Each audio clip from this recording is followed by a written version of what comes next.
আল্লাহ সুবহানাহু ওয়া তাআলা বলেন, খুশু কেন আনতে হবে? আল্লাহ তাআলা কুরআনুল কারীমে বলছেন, ক্বাদ আফলাহাল মুমিনুন, মুমিনগণ সফলতা অর্জন করেছে, মুমিনগণ সফল হয়ে গেছে। কারণ হলো মুমিন এমন কিছু গুণ অর্জন করেছে যে গুণ অর্জন করার কারণে মুমিন সফল হয়েছে। এর মধ্যে একটা গুণ হলো আল্লাযীনা হুম ফি সালাতিহিম খাশিউন। সফল এই কারণে হয়েছে যে মুমিন নামাজের মধ্যে নামাজ আদায় করেছে খাশিউন, খুশুর সাথে আল্লাহর ভয় অন্তরে নিয়ে আসে নামাজে দাঁড়াইছে। নামাজের রূহ, এই রূহকে সংরক্ষণ করে এই মুমিন নামাজ আদায় করছে। সুবহানাল্লাহ বলবেন না?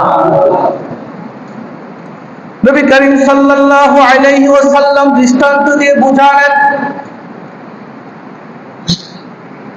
খুশু কি জিনিস, দৃষ্টান্ত দিলেন।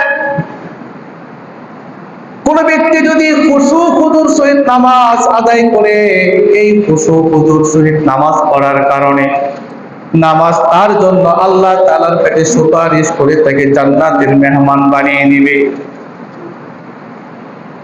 নামাজ শুধু পড়লো উঠলো আর বসলো, নামাজের একাগ্রতা ছিল না। নামাজ পড়ার সময় নামাজের ওয়াজিব, নামাজের ফরজ, নামাজের সুন্নত, মুস্তাহাব, এই বিষয়গুলোর প্রতি তার কোনো খেয়াল ছিল না।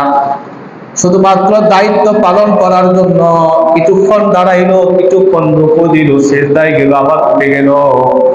দায়িত্ব থেকে বের হওয়ার জন্য নামাজের অভিনয় করলো, কিন্তু নামাজ যেভাবে পড়া দরকার, যে মন মানসিকতা নিয়ে নামাজ পড়া দরকার, সেভাবে নামাজ পড়লো না। আল্লাহ রাসূল বলেন, এই ব্যক্তির জন্য নামাজ বদদুয়া করবে। নামাজ আল্লাহ তাআলার কাছে এই ব্যক্তির জন্য বদদুয়া করে বলবে, তুমি জীবন আমাকে হেফাজত করতে পারো নাই, সংরক্ষণ করতে পারো নাই, তোমার নামাজ তোমার কাছে রেখে দাও, এই নামাজ আল্লাহর আরশে আজিমে গিয়ে পৌঁছবে না। নামাজ খুশু বিহীন ব্যক্তির নামাজের জন্য নামাজ এইভাবে বদদুয়া করে আল্লাহর কাছে। তো নামাজটাকে যদি খুশু বিহীন ভাবে আদায় করা হয়, তখন এখানে একটা দুর্গন্ধ তৈরি হয়।